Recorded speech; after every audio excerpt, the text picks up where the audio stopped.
This is Luke Paulson, the Catholic Conservative, and welcome to the news of the week for June 12th, 2025. And if you enjoy these videos, do not forget to like, comment, and most importantly, subscribe for more. Texas father rejects responsibility. In Texas, we have a dark case that could potentially save lives. A woman who wanted to be a mother was drugged by her partner who did not want to be a father. As a result, she miscarried and now has a dead child. Despite a woman's choice being taken away, the liberal outlets are almost all silent. Why would they be silent? Possibly because they realize that their hypocrisy could show. Remember that if a man does not want to be a father, he is a deadbeat. However, if a woman decides that she does not want to be a mother, she is an empowered woman. This man could face 25 to 30 years in prison, potentially even a life sentence. However, if the woman had done the same thing, she would literally get away with murder. Presently, getting these drugs is illegal in Texas, which means that the man consciously crossed state lines to give his partner this deadly cocktail. In response to this, Texas lawmakers are trying to give personhood status to these children. While children are being protected in Texas, the same cannot be said of Britain.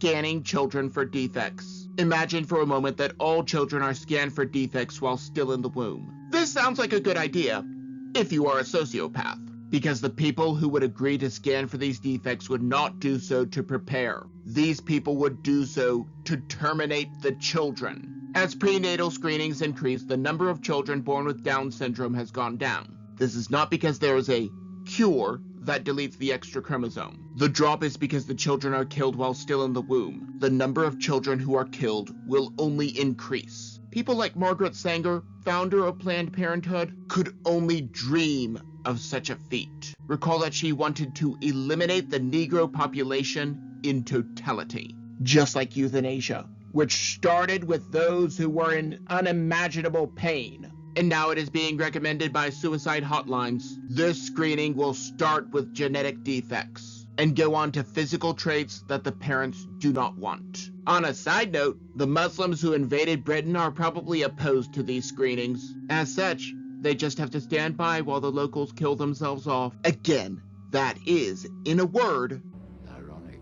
As dark and as terrifying as this is, at least we can take comfort that a major abortion mill may close in America. Defunding Auschwitz. The big, beautiful bill just barely passed, but at least it passed. One of the most important things inside is permanently taking away the money that was allocated to Planned Parenthood.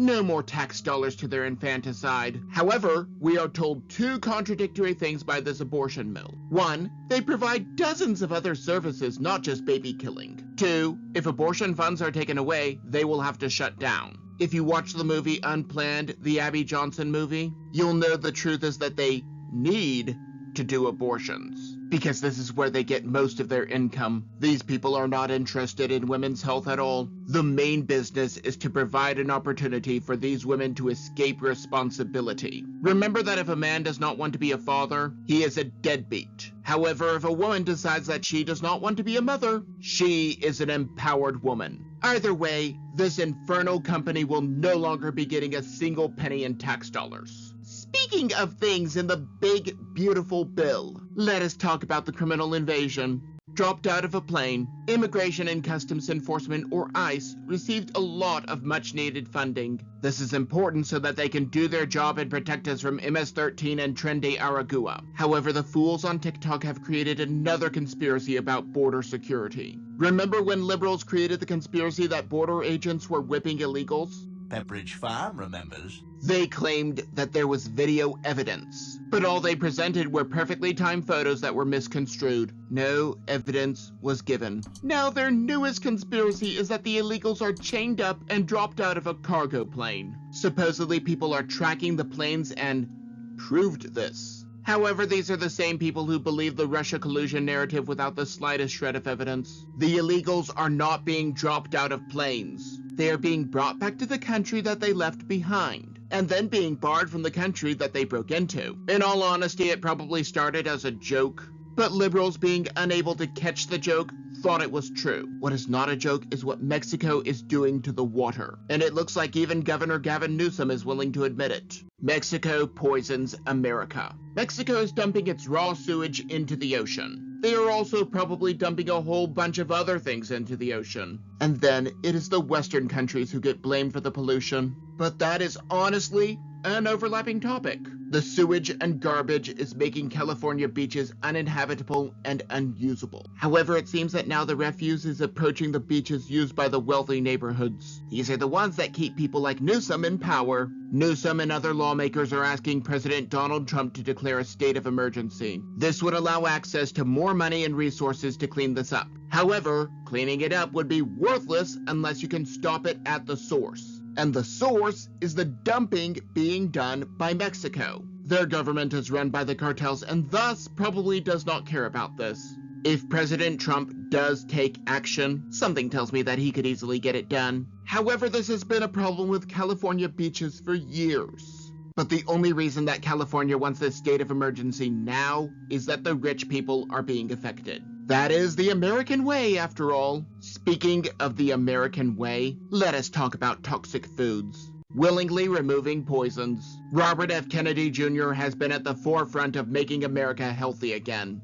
One thing that has been in his crosshairs is artificial ingredients. At the very least, they will be tested. Some of the major food producers are phasing out these chemicals themselves. I do not know if there are legal pressures to do so behind the scenes. But just reading these articles seems to imply that these companies are doing so of their own volition. However, that is not my area of expertise. Either way, the chemicals are being phased out. And afterwards, it might actually be food again. However, not everything is going great in President Trump's world. Elon Musk may have secured his spot on President Trump's enemy list. Musk reaches a new low. When the feud between Elon Musk and President Trump started, I speculated that the two were trying to drum up the public in the same way that social media creators start feuds to boost their respective channels. However, while I have not ruled that out, it is getting even less likely to be the case. Elon Musk has announced the creation of a new political party, the America Party. An analysis by CNN's pollster estimates that only 4% of the population would align with this new party. It requires two traits to coincide: liking Elon Musk while hating Donald Trump. Sadly, there is not a lot of overlap there. However, when it comes to a vote on the national level, 4% could make a big difference on election day. Aren't we forgetting one teensy-weensy but ever so crucial little tiny detail? The way that the present system is set up basically means that Elon Musk does not have a snowball's chance of doing anything with this. I used to be a libertarian and supported Gary Johnson until 2016. Then, against my previous positions, I voted for Donald Trump, and I have rarely regretted it. President Trump may not be perfect, but he is worlds better than the alternative. The Libertarian Party was important as it helped spawn the Tea Party, as well as the push for things like the Department of Government Efficiency. However, now all that is left to do is get rid of the neocons, and the Republican Party should be safe. I say that, but in truth, one can only hope. One thing I hate about this job is reporting the bad news. So let us just get into it. Warnings ignored in Texas. The National Weather Service gave warnings that a flood was coming down here in Texas. And one of two things happened. There are a lot of people who did not respond, or more likely, the park chose not to pass that message to the campers. If the latter is the case, the park staff should know how high the water levels can be before it is a threat.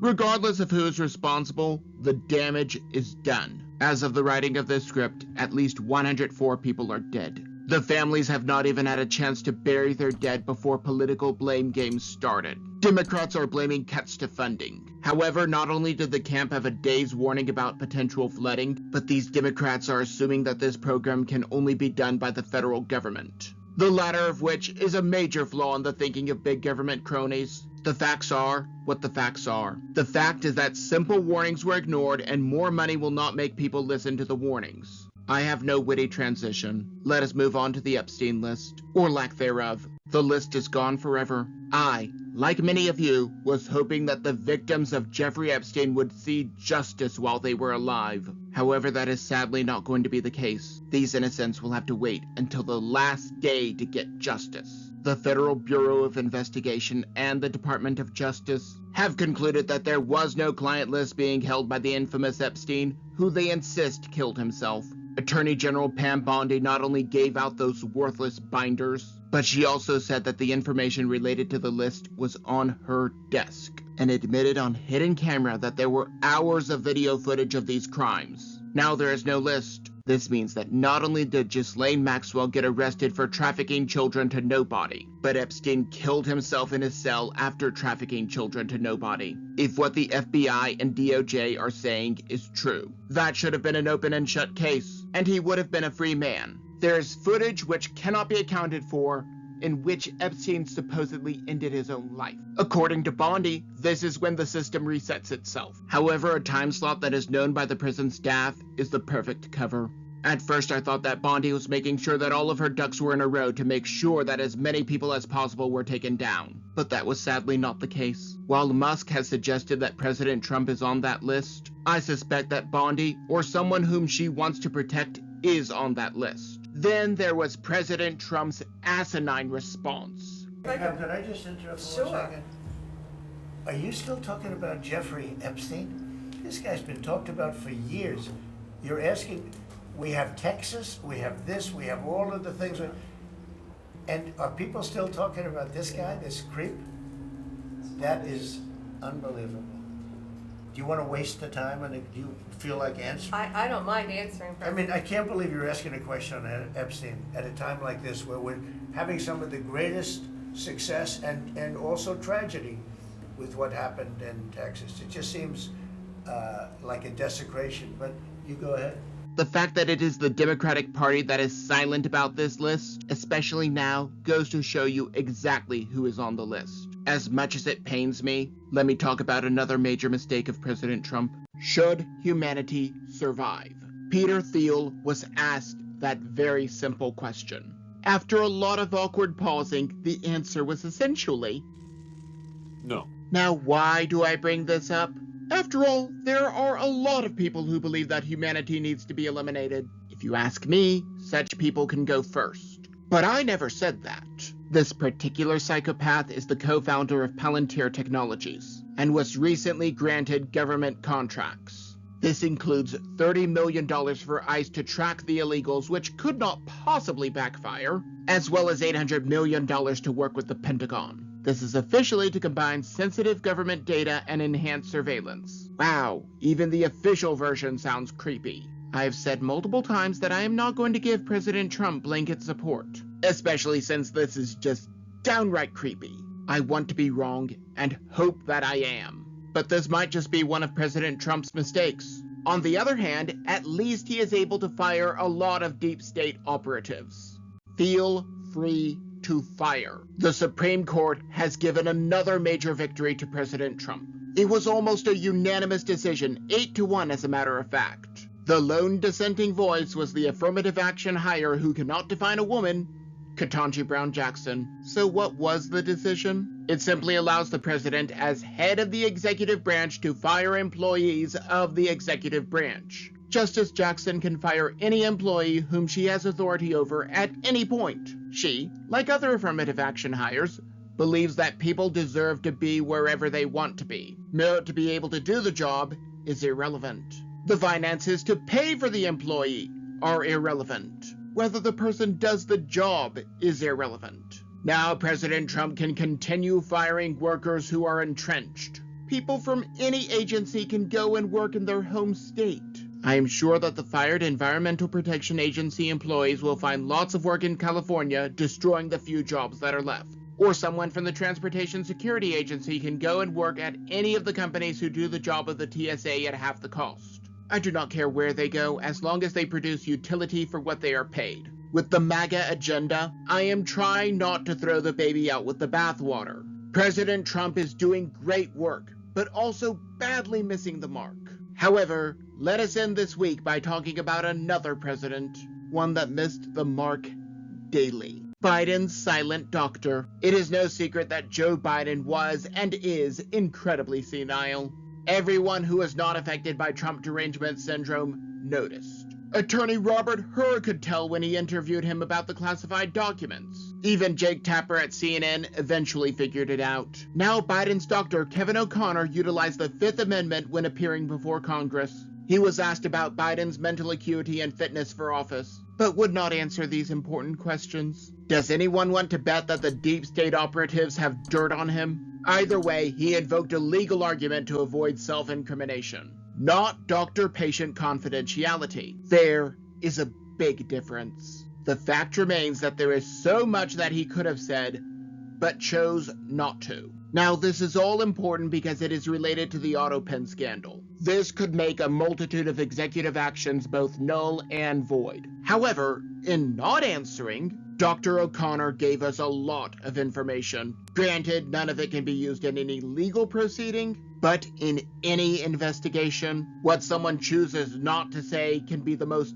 telling of all. Maybe I'm just blowing smoke. Maybe I'm completely off my rocker, but that is just my opinion. And do not forget to like, comment, and most importantly, subscribe for more. But before you go, on the left I have last week's video, but you may also enjoy the video on the right.